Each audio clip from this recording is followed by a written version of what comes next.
사랑합니다. 우리가 그리스도인이 될 때, 우리가 예수님을 믿고 하나님의 자녀로 살아갈 때 하나님께서는 너무나도 기뻐하시죠. 그런데 하나님은 기뻐하시는 반면 정말 슬퍼하고 화까지 내는 존재가 있습니다. 바로 사탄입니다. 그래서 한 사람이 그리스도인으로 세워져서 하나님의 발자취를 하나님께로 나아가는 삶을 살아갈 때 사탄은 정말 슬퍼하고 화를 내면서 그 한 사람을 어떻게든 넘어뜨리려고 합니다. 모든 수단과 방법을 동원해서 그 한 사람을 넘어뜨리려 하는 것, 저는 지난 시간에 그것을 사탄이 우리를 넘어뜨리려고 하는 불시험이다 라고 말씀을 함께 나눴습니다. 사탄이 우리에게 불시험을 던질 때에도 우리가 감사할 수 있는 게 있을까요? 사탄이 우리에게 불시험을 자꾸 던져도 우리가 그 속에서 어떤 하나님의 은혜를 발견할 수 있을까요? 저는 지난 시간에 그 가운데서 두 가지 은혜를 함께 나눴는데, 먼저는 우리에게 불시험이 있다는 것, 사탄이 우리를 넘어뜨리려고 하고 우리의 마음에 자꾸 갈등이 일어나는 것, 하나님의 말씀을 따라 살고 싶은데 자꾸 넘어질 때 그럼에도 우리의 마음에 갈등이 일어나서 다시 한번 주님을 따라야겠다라고 이런 갈등과 어려움이 있을 때, 그런 사탄의 불시험이 있을 때, 그때가 비로소 우리가 그리스도인이 되기 시작한 때다 라고 말씀을 드렸고, 그리고 사탄은 모든 수단과 방법을 가리지 않고 우리를 넘어뜨리려고 하는데, 반대로 하나님은 모든 수단과 방법을 가리지 않고 우리를 지켜주신다, 우리를 결코 사탄의 손에 빼앗기지 않으시는 분이다 라고 말씀을 나눴습니다. 이렇게 우리의 그리스도인으로서의 삶에는 여러 어려움들이 있을 수 있습니다. 제가 이 베드로전서를 1장 1절부터 이제 나누면서 마지막 장을 함께 나누게 되었는데, 이 베드로전서에서 베드로도 고난에 대해서 참 많이 얘기합니다.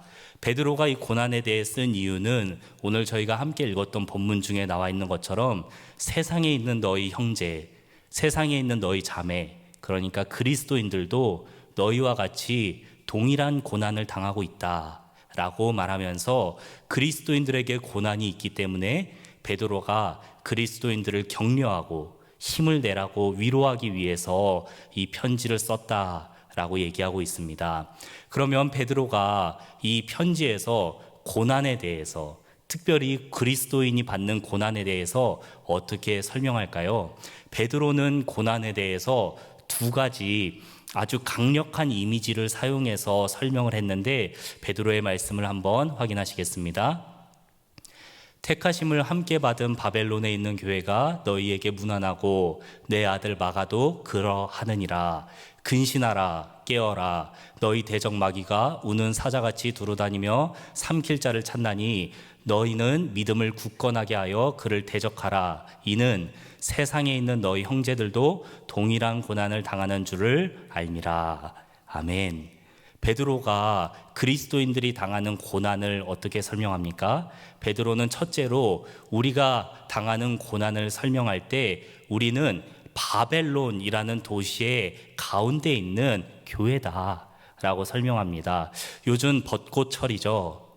호수공원에도 사람이 많고요. 후곡마을 2단지에도 많아요.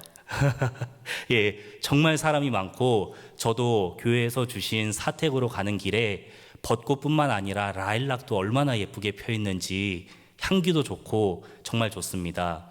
근데 그리스도인이 하나님 아버지께서 우리를 부르셔서 하나님의 구원으로 나아가는 그 여정이 벚꽃길 걸어가는 것 같으면 얼마나 좋습니까?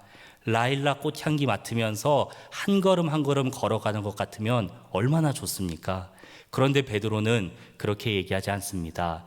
그리스도인이 되었을 때 우리가 비로소 믿음의 눈을 떠서 그리스도인의 삶을 살기 시작하면 우리는 무엇을 발견한다고요? 나를 둘러싸고 있는 바벨론을 발견한다고요. 바벨론의 한 중심에 서 있는 교회로서 내가 살아가고 있구나 하는 걸 발견한다는 거예요.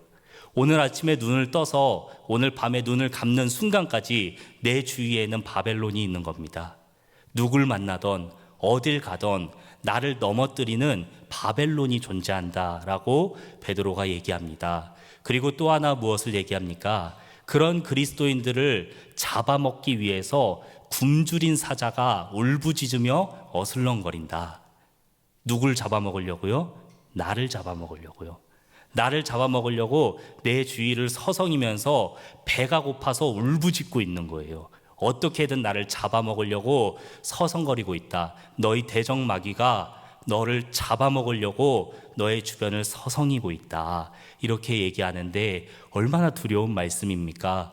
눈을 뜨는 순간부터 전쟁이 시작돼서 눈을 감는 그 순간까지도 안전하지가 않은 것, 그것이 그리스도인의 삶이라고 베드로가 얘기하는데 이것이 우리에게 얼마나 위축이 될 수도 있는 말씀인지 모릅니다. 그런데 이 말씀을 우리가 함께 받으면서 힘을 낼 수 있는 것은, 사랑하는 여러분, 사탄이 아무리 우리를 넘어뜨리려고 공격해도, 아무리 우리를 잡아삼키려고 공격해도 하나님께서 반드시 우리를 지켜주실 것을 믿습니다. 절대로 하나님의 손에서 우리를 놓지 않으시고 반드시 끝까지 우리를 책임져 주실 것을 믿습니다. 베드로가 이렇게 고난당하는 그리스도인들에게 그러면 우리가 고난을 당할 때 어떻게 하면 좋겠다라고 권면을 하는데, 오늘 말씀에 보니까 너희는 하나님의 은혜에 굳게 서라 라고 얘기하고 있습니다. 이 은혜, 과연 베드로는 은혜에 대해서 어떻게 얘기할까요? 오늘 말씀을 통해, 화면을 통해 한번 확인하시겠습니다. 모든 은혜의 하나님 곧 그리스도 안에서 너희를 부르사 자기의 영원한 영광에 들어가게 하시니가 잠깐 고난을 당한 너희를 친히 온전하게 하시며 굳건하게 하시며 강하게 하시며 털을 견고하게 하시리라. 내가 신실한 형제로 아는 실로아노로 말미암아 너희에게 간단히 써서 권하고 이것이 하나님의 참된 은혜임을 증언하노니 너희는 이 은혜에 굳게 서라. 아멘. 베드로가 뭐라고 얘기합니까? 모든 은혜에 하나님께서 우리를 친히 붙들어 주시고 친히 견고하게 하시고 친히 온전하게 하실 것이니까 너희는 이 은혜에 굳건하게 서라 라고 얘기를 하는 것이죠. 너무나 힘이 되는 말씀 아니겠습니까? 모든 은혜에 하나님께서 우리를 친히 붙들어 주시고 강하게 하시고 우리를 온전하게 하시기 때문에 우리가 그 은혜 위에 서 있어라 라고 얘기하는 것이죠. 이렇게 은혜의 하나님이라는 단어를 베드로가 사용했는데, 저는 이 은혜의 하나님이라는 표현이 하나님을 설명하는 많은 이름들 중에서 참 좋아하는 설명 중에 하나입니다. 만약 하나님께 은혜가 없다고 생각해 보세요. 하나님께 은혜가 없어요. 그러면 어떤 일이 생길 수 있을까요? 네, 하나님께서 우리를 구원하시는 것은 맞지만, 하나님께서 반드시 우리를 구원하실 것은 맞지만, 은혜의 하나님이 아니면 이렇게 얘기할 수도 있지 않을까요? 내가 너 구원하기로 작정했어. 반드시 구원할게. 믿어. 그런데 내가 너 구원하는데 너 좀 힘들 수도 있는 거 아니야? 너 좀 고난 당해도 되는 거 아니야? 만약 하나님께 은혜가 없었더라면, 만약 하나님께서 은혜의 하나님이 아니었더라면 우리를 구원하시긴 하는데 우리가 고난을 당하건 말건, 우리가 힘들건 말건 신경을 안 쓰시고 돌아보지 않으시고 우리 속담에 뭐로 가도 서울로 가면 된다는 말처럼 구원만 하면 되는 거 아니야? 라고 말씀하실 수도 있죠. 그런데 하나님께서 그렇게 하지 않으신다는 거예요. 베드로는 모든 은혜에 하나님께서 친히 우리를 인도하시고 친히 우리를 강건하게 하시고 친히 우리를 온전하게 하신다라고 얘기합니다. 사랑하는 여러분, 이 베드로의 고백처럼 하나님께서는 은혜의 하나님이시기 때문에 날마다 우리 삶에 관심을 가지시고 우리에게 날마다 은혜 베푸시는 줄 믿습니다. 그런데 하나님께서 어떻게 이렇게 우리의 모든 삶에 은혜를 베푸실 수 있나요? 우리의 모든 길을 인도하실 수 있나요? 우리의 모든 것을 강건하게 하시고 우리의 모든 삶을 온전하게 하실 수 있다고요? 어떻게 모든 것을 그렇게 하실 수 있죠? 히브리서의 말씀을 통해 확인해 보시겠습니다. 우리에게 있는 대제사장은 우리의 연약함을 동정하지 못하시리가 아니요 모든 일에 우리와 똑같이 시험을 받으시니로되 죄는 없으시니라. 아멘. 하나님께서 어떻게 우리의 모든 삶의 은혜를 주실 수 있냐면, 하나님께서 어떻게 우리의 모든 삶을 이해하시고 우리의 모든 삶을 강건하게 붙들어 주실 수 있냐면, 하나님께서 우리가 받는 모든 시험을 직접 받으셨기 때문입니다. 하나님께서 우리의 모든 어려움을 직접 경험해 보셨기 때문에 우리의 모든 시험을 직접 받으신 하나님께서 우리의 모든 삶에 은혜를 베푸실 수 있는 분인 줄 믿습니다. 그렇게 우리의 모든 어려움을 직접 당하신 하나님께서 우리의 삶을 반드시 붙드시겠다, 반드시 온전하게 해주시겠다라고 얘기했는데요. 이렇게 우리가 은혜에 대해서 함께 나누면은 이 은혜라는 단어가 참 좋은데, 또 한편으로 우리가 은혜를 생각할 때 이런 생각을 할 수도 있습니다. 하나님의 은혜 너무 좋죠. 그런데 우리가 매 순간에 하나님의 은혜를 경험하거나 또는 그러지 못할 때도 있습니다. 그래서 우리는 은혜를 생각할 때 그냥 하나님께서 주시고 싶을 때 주시는 것, 또는 내가 알지도 못하게 훅 나의 삶을 지나쳐가는 것, 아니면 이미 은혜를 받은 나의 삶이 한참 지나고 난 뒤에 그 은혜 받았던 삶을 뒤돌아볼 때야 발견할 수 있는 것.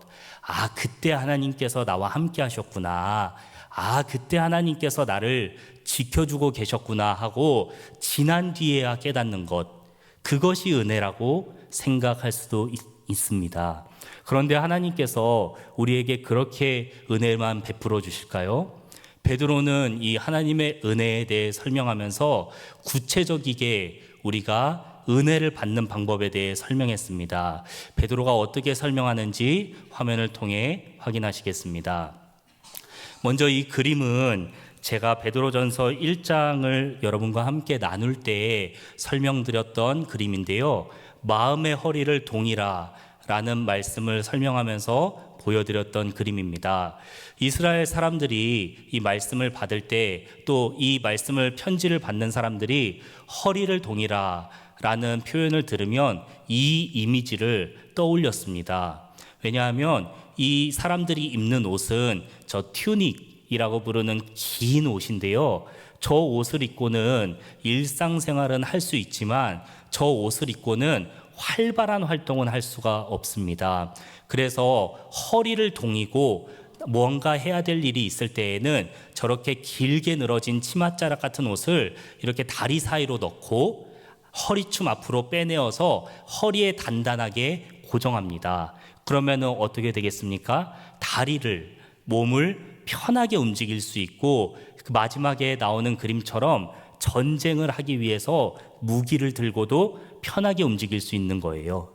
이게 허리를 동이다라는 설명이라는 것을 기억하시면서 베드로전서 5장 5절에서 베드로가 이 은혜를 어떻게 설명하는지 보시겠습니다. 젊은 자들아, 이와 같이 장로들에게 순종하고 다 서로 겸손으로 허리를 동이라.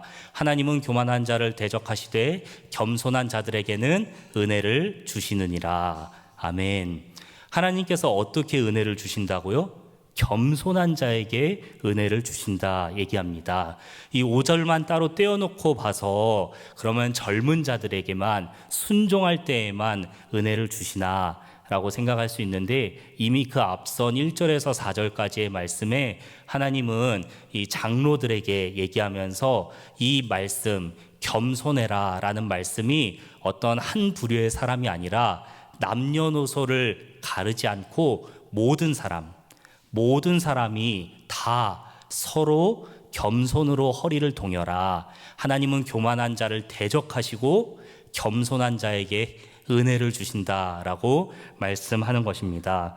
이렇게 겸손한 자에게 하나님께서 은혜를 주신다라는 말씀을 보면, 겸손이 정말 사탄이 우리를 불시험으로 괴롭힐 때, 우리를 넘어뜨리려고 할 때 우리의 강력한 무기가 될 수 있다라는 베드로의 강조를 알 수 있는데요. 여러분, 정말 그렇습니까? 겸손이 우리의 무기가 될 수 있을까요? 직장 생활을 하시다가 오신 분들이 많이 계신데, 직장 생활에서 겸손하면 겸손이 그 사람을 돋보이게 하고 그 사람의 강력한 무기가 되며 그 사람을 잘 되게 하는 어떤 강점이 될 수가 있겠습니까? 제가 직장 생활을 할 때 아주 겸손해 보이는 한 분이 계셨어요. 정말 제가 봐도 저분 되게 착하시다. 교회를 다니시는지 안 다니시는지는 몰랐지만 정말 저분 겸손하시다 라고 생각하는 분이 계셨는데, 저는 그분이 겸손하기 때문에 직장에서도 잘 되시고 인정받으실 줄 알았어요. 그런데 그분이 다른 사람들이 뭔가를 시킬 때에도 네, 알겠습니다, 불평 한마디 하지 않고, 또 젊은 사람들이 조금 무례하게 대할 때에도 괜찮다 얘기하시면서 참 겸손해 보였던 그분을 다른 사람들이 어떻게 얘기하는지 우연히 다른 사람들이 그분을 평가하는 걸 들었는데 저는 되게 충격이었어요. 그 사람에 대한 평가는 두 가지였습니다. 첫째는 바보다. 둘째는 믿음직스럽지 못하다. 저 사람은 다른 사람이 볼 때에는 겸손해 보이는 게 아니라 어리숙해 보이고 바보 같아 보이는구나. 제가 볼 때에는 저 사람은 잘 돼야 마땅한 사람 같은데 겸손한 사람을 보고 믿음직스럽지 못해서 중요한 일은 못 맡기겠다. 그래서 저 사람이 만년 저 직급으로 사는 거야 라는 말을 들었습니다.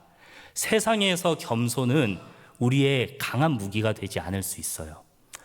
우리가 세상을 보지 않더라도 가정만 본다 하더라도 가정에서 겸손하면 내 뜻을 이룰 수 있겠습니까? 오히려 반대로 소리를 지르고 싸우고 윽박질러서 내 뜻을 이루는 게 더 빠를 수도 있습니다. 그렇게 겸손이 가장 강력한 무기인 것처럼 겸손하면 하나님께서 은혜를 베푸신다. 하나님께서 은혜를 베푸신다라고 베드로가 얘기하는데, 저는 이 말씀을 묵상하면서 참 겸손이 그 정도로 중요한 것일까 생각을 했습니다. 그렇게 묵상을 하던 중에 겸손을 약한 것이라고만 볼 수 없는 것이 이 겸손을 가지고 가장 강력하고 위대한 싸움을 하신 예수님이 계시기 때문이었는데요. 예수님께서 어떻게 이 겸손으로 가장 위대한 승리를 이뤄내셨는지 스가랴 9장 말씀을 확인해 보시겠습니다. 시온에 따라 크게 기뻐할지어다. 예루살렘에 따라 즐거이 부를지어다. 보라, 내 왕이 내게 임하시나니 그는 공의로우시며 구원을 베푸시며 겸손하여서 나귀를 타시나니 나귀의 작은 것 곧 나귀 새끼니라. 그가 곤욕을 당하여 괴로울 때에도 그의 입을 열지 아니하였으며 마치 도수장으로 끌려가는 어린 양과 같이 털 깎는 자 앞에서 잠잠한 양같이 그의 입을 열지 아니하였도다. 아멘. 예수님께서 겸손하셨기 때문에 예수님께서 마치 도살장으로 끌려가는 어린 양처럼 고난을 당하셔도 그의 입을 열지 않았다. 양털 깎는 자가 그의 털을 다 깎아버리듯이 온갖 수모를 겪으셨어도 예수님께서는 그의 입을 열지 않으셨다라고, 예수님께서 어떻게 겸손으로 세상과 싸우셨는지, 어떻게 겸손으로 사탄과 싸우셨는지 스가랴와 이사야의 말씀에 기록이 되어 있습니다. 이렇게 예수님께서 겸손을 가지고 그의 입술을 열지 않았기 때문에 우리가 겸손하신 예수님을 통해 구원을 받은 줄 믿습니다. 그렇게 겸손하신 예수님께서 정말 세상을 이기시고 사탄을 이기시고 우리에게 구원을 베풀어 주셨는데, 그만큼 이 겸손이 얼마나 위대하고 강한 것인지 우리가 알 수 있습니다. 저는 이 부분에서 겸손에 대해서 조금 더 함께 나눠보길 원했는데, 이 베드로전서 5장 5절에 나와 있는 겸손이라는 단어는요, 겸손이라는 단어는 두 가지 단어가 합쳐진 단어입니다. 바로 이 단어는 타페이노 프로시네라는 단어인데요. 타페이노 프로시네, 이 단어는 프렌이라는 단어와 프로시네라는 단어가 합쳐져서 만든 단어입니다. 어떤 단어들이냐면은 낫다라는 뜻과 마음이라는 뜻이 합쳐져서 만든 단어가 겸손이라는 거예요. 그래서 겸손이라는 것은 마음이 낮다라는 것을 말합니다. 그래서 우리가 겸손하다 할 때 대체로 어떤 능력이 있는데 그 능력 잘 드러내지 않고 겸손하게 저 잘 못합니다. 저 잘 못합니다. 저보다 더 잘하는 분이 계십니다. 라고 얘기하는 것을 겸손이라고 생각할 수도 있는데요. 그런데 그게 겸손은 아닙니다. 이 겸손에 대해서 조금 더 자세히 알기 위해서 C.S. 루이스가 그의 책에서 겸손을 어떻게 설명했는지 화면을 통해 확인하시겠습니다. 겸손의 진정한 목적을 보지 못하게 해야 된다. 우리가 담임 목사님을 통해 이 책을 한번 설명받으신 적이 있죠. 스크로테이프라는 악마가 자기의 조카 악마, 견습 악마인 웜우드에게 사람을 넘어뜨리는 방법에 대해서 보낸 편지인데, 그때 이 겸손을 어떻게 위장시키는지를 스크루테이프가 설명한 거예요. 그래서 어떻게 설명하냐면 그리스도인들이 겸손의 진정한 목적을 보지 못하게 해야 된다고 얘기하는 겁니다. 원래 겸손이란 자기 자신을 아예 잊어버리는 것인데, 겸손이란 자기 자신을 아예 잊어버리는 것인데, 그게 아니라 자기의 능력과 성격에 대해서 특정한 형태의 의견, 즉 낮은 평가를 갖는 것이라고 생각하게 만들라는 거예요. 착각하게 만들어라.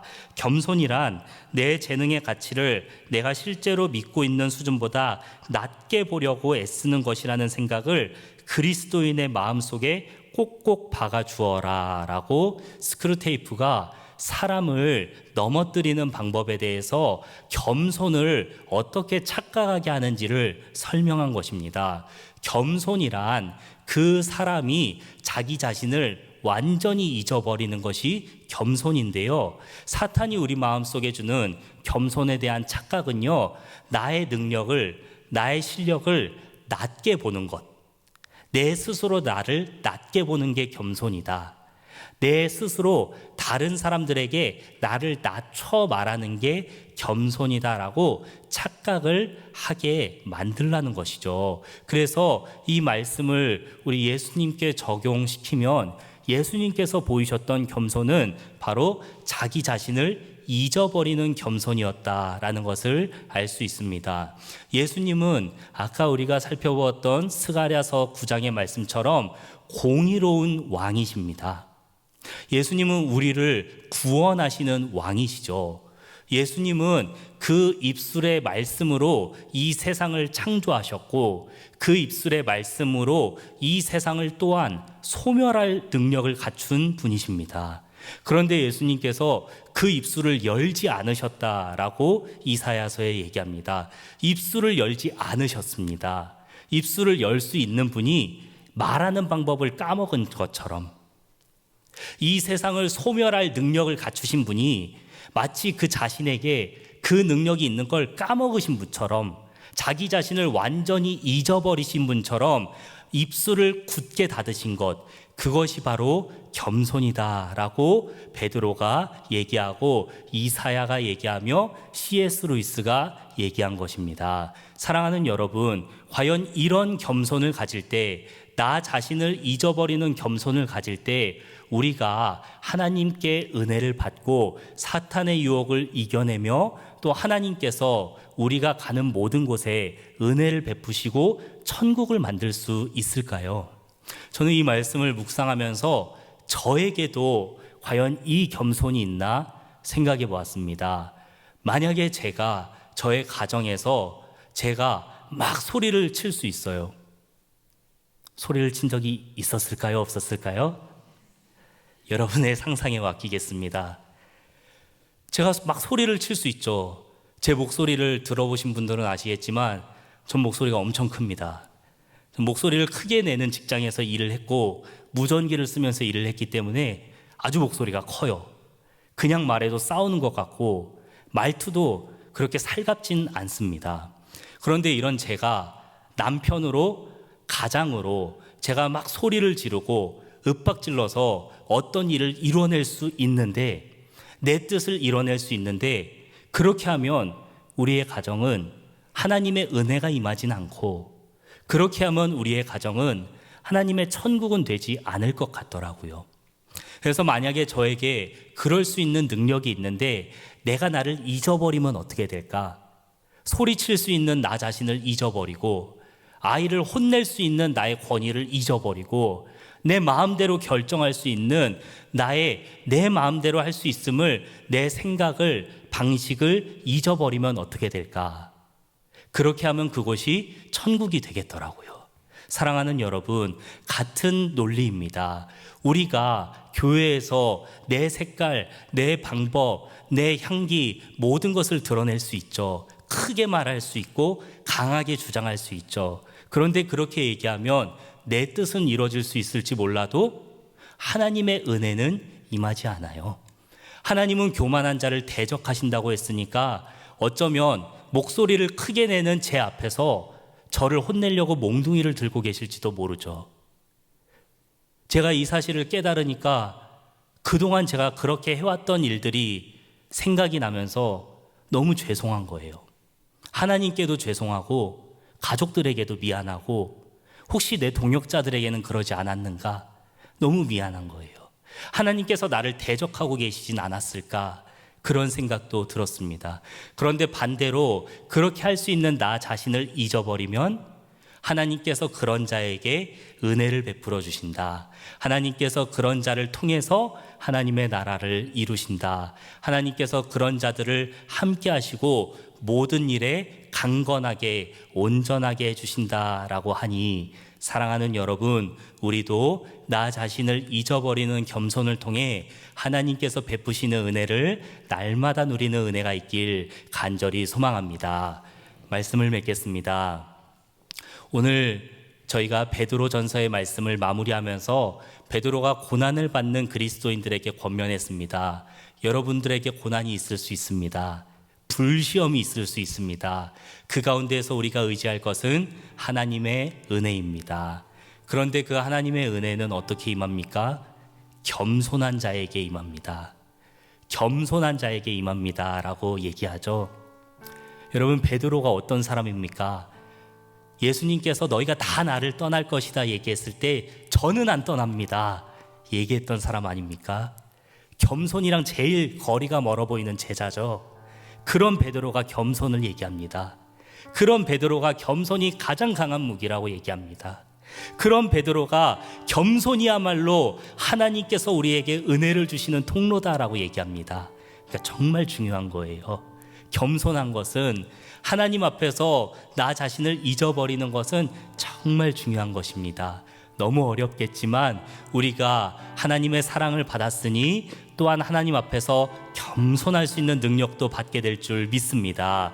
우리가 하나님 앞에서 나 자신을 잊어버리는 겸손한 사람이 될 때 하나님께서 나를 들어서 은혜의 통로로 사용하실 줄 믿습니다. 하나님께서 나를 통해 우리 가정에, 교회에, 직장과 학교에 하나님의 나라를 이루실 때, 바로 하나님의 천국을 이루시고 싶을 그때에 겸손하신 나를 하나님의 비밀병기로 사용하시길 간절히 소망합니다.